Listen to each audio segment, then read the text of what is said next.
Go! Nang hindi natin nakakausap, ito pong 48 years old na isang mananahe at may 5 anak dyan po sa Antipolo City. Nanonood sa atin sa Facebook Live, Joanne Lacandula. Good morning, Joanne. Good morning po, DJ Chacha. Good morning! Paano mo na-discover sa Facebook ang aming programa? 2023 ka daw, nagsimulang manood. Opo. Oo. Yung asawa ko po kasi lagi po siyang nakikinig talaga siya simula pa po. Yung asawa Tapos- niyo po ang nakikinig. Opo. Tapos po, noong 2023, nakasama na rin po niya ako laging nakikinig sa inyo. Ayun. Oh. Sa radyo po or sa Facebook? Sa radyo po. Sa radyo po. Tapos kapag po okay itong cellphone namin, na tinitingnan ko po kung ano itsura niyo sa Facebook Live, ganun po. Kaya ko po kayo nakikita. So idol mo si Chacha. Kayo pong dalawa. Oh, Ay, sorry. Kasama ka dito, baby. Sige, okay. Oh, hindi pwedeng ako lang. Ted Filon at DJ Chacha daw yung pangalan ng programa. Pero Ate Joanne, bago ang lahat, ano muna yung Bible verse na binigay sa ating kahapon? Mateo 17:20. Mm-mm. Sinasabi ko sa iyo ang totoo, kung ang pananampalataya mo ay kasing laki ng buto ng mustasa, maililipat mo ang bundok galing sa iyong pananampalataya. Amen. Ganda. Ganda rin ang explanation dyan kahapon ni Oo, so Pastor tanungin Jeff. natin si Joanne, gaano kalaki? Oo, ang iyong pananampalataya, Joanne. Sobrang laki po ng pananampalataya ko sa Diyos. Tapos ano po, at basta po tuwing pagising ko sa umaga, lagi po ako nag-wish. Ito po, isa na po itong paggising ko po sa umaga, ito na po yung isang wish ko na natupad na matawag niyo po ako. Kasi dito sa aral ni Brad Jeff, hindi mo kinakailangan magkaroon ng higanting pananampalataya. Sing laki lang ng buto ng mustasa ay sasapat na. Amen. Ika nga. Anyway, Joanne, ganito. 2,000 piso ang premyo sa mga balakamitan.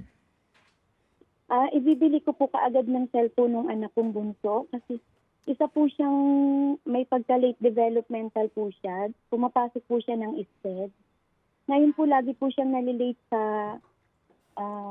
yung mga gawain po nila kasi nagre-regular student po siya tapos papasok po siya dun sa SPED.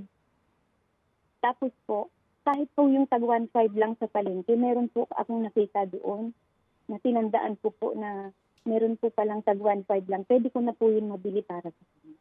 At yung matitira po, ibibili ko po kaagad ng bigas. Para sa yung cellphone, ang 5 ka mong anak mo, anong mga edad nito? Yung panganay ko po, 24 years old, may asawa na po siya. Then yung pangalawa po, yun po yung nag-aaral po ng, kinukuha niyo po niya po ay teacher. Nag-aaral po siya at nagtatrabaho sa gabi. Tapos yung pangatlo ko po, nag-asawa na din po siya eh. Tapos yung pang-apat po, ito po yung grade 10 po. Wala rin po siyang cellphone pero pwede na po silang maghiraman magkapatid kung sakaling may assignment sila. At yung bunso ko po, yun yung 14 years old. Grade 8 na po siya. Grade 8. Babae, lalaki itong 13 o 14? 14 po. 14. Babae po siya. Okay, grade 8, ano siya, nasa special school, no? Opo, regular student siya. Tapos paghapon, papasok po siya ng SPED po. Okay, may apo ka na ba?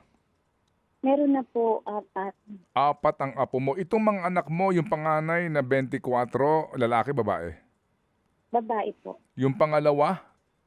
Yung pangalawa, Na education? opo, babae din po siya. Okay, yung pangatlo na may asawa na, ano? Lalaki po. Okay. Ano natapos nitong mga may asawa na? Ano po, yung panganay po grade 11 lang, hindi niya nga po natapos yung grade 11 niya. Ganon din po yung pangatlo, ganon din po. Grade 12 na sana, kaya lang hindi na po siya nakapagtapos. Sige. Mananahi ka ngayon ba mananahi ka? Opo, nananahi po kami dito lang sa bahay kasi pinahiram po kami ng amo namin ng makina niya. Then ito po yung ginagamit namin dito. Okay, sige. Hindi ka ba nananalo sa programang ito? Hindi pa po. Ito ang first time mo na Pero paglaho.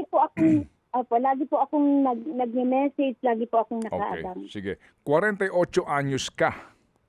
Opo. So, ilang taong ka nung nanganak ka sa panganay mo? 23 po.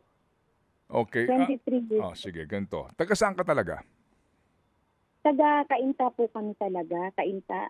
Mm. Tapos po, doon po sa Cainta, wala po kaming maayos na trabaho kasi nangangatulong po ako dati doon. Tapos parang hindi kaya. Sabi nung kapatid niya, lumipat na lang po kami dito para matulungan kami na makatayo ng kubo. Ngayon po, nakahanap po ako ng amo na nagpahiram sa akin ng makina nung 2017. Yun po. Ito na po yun. Okay, sige. Itong estudyante mo na education ng kurso, ano ng grado to? Ano po siya, second year pa lang po kasi ano lang hindi niya yung bawat unit niya hindi niya napupuno para dapat po nga ngayon fourth year na siya eh. Kaya lang po hindi niya natutuloy-tuloy kasi po. Kasi nga working Yung student. Opo, okay. Sige, Opo. ganito. Ganito ha, okay. Jowang ganito. 2,000 piso yung premyo mo. Sabi mo, bibili mo ng cellphone, 1.5 kamoy nakita mo sa palengke, 500 piso pambili mo ng bigas, no? Opo. Alright. Ganito muna sa akin. Papadala namin sa iyo yung 2,000 piso galing kay Happy Man. Yan, walang problema tayo dito. Padalhan mo lang kami ng preba sa lahat ng kinuwento mo. Kahit na doon na lamang sa anak mong nag-aaral, no, kamo na 2 na ngayon itong 16 years old at saka itong 3, no, yung working student, itong 16 years old, saka itong 14 anyos. And then yung inyo diyang panahian, etc. Padalhan mo lang kami ng preba, tatawagan ka namin ulit, definitely. At hindi kami nangangako ngayon, pero sinasabi ko sa iyo, huwag mo munang bilhin yung cellphone na yon na 1.5 kamo kasi baka naman yan ay 2 gamit lang. At tapos sayang lang yung ating pambili dyan. Bili mo muna ito ng bigas. Bili mo muna ng pagkain ninyo itong 2,000 piso at kung may paggagamitan kang iba, okay lang muna. Importante lang, padala ka muna sa amin ng preba.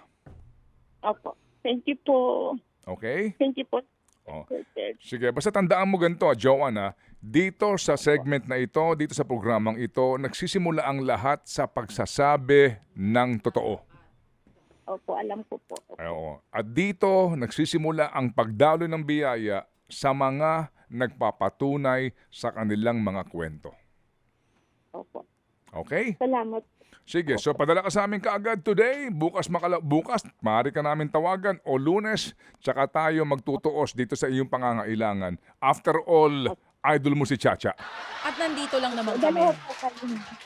Dalawa po kayo. Lalo na yung asawa ko, ikaw po, idol na idol ka niya. Kita mo, dalawa talaga tayo. Hindi pwedeng ako lang. Hindi uusa dito ng ako lang.